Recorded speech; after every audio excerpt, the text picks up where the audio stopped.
Ассаламу алейкум. Во-первых, хотел бы поздравить всех мусульман с праздником разгомения Идь-эль-Фитр. Во-вторых, я хотел бы обратиться к чеченскому народу. Вы знаете, я искренне благодарен всем тем, кто дал воспитание чеченскому народу. И сегодняшнему поколению, и предыдущему, и также предыдущему. Я никогда не сомневался в справедливости, в имане, в честности чеченского народа. И еще раз хочу это подчеркнуть.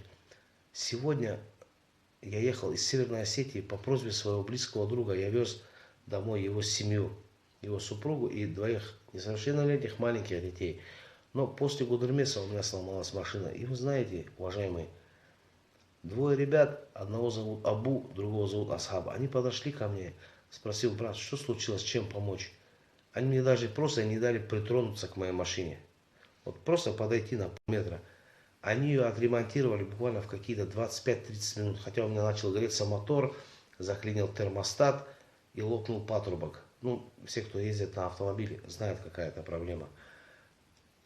Принесли мне антифриз, залили, все полностью восстановили и отправили меня в добрый путь.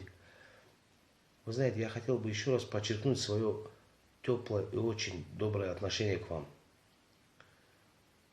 Уважаемые мусульмане всего мира, не только России, запомните, что на Северном Кавказе есть чеченский народ, который себя называет Нохчичо. Альхамдулиллях, что вы есть, братья. Ассаляму алейкум ва рахматуллахи ва баракатух.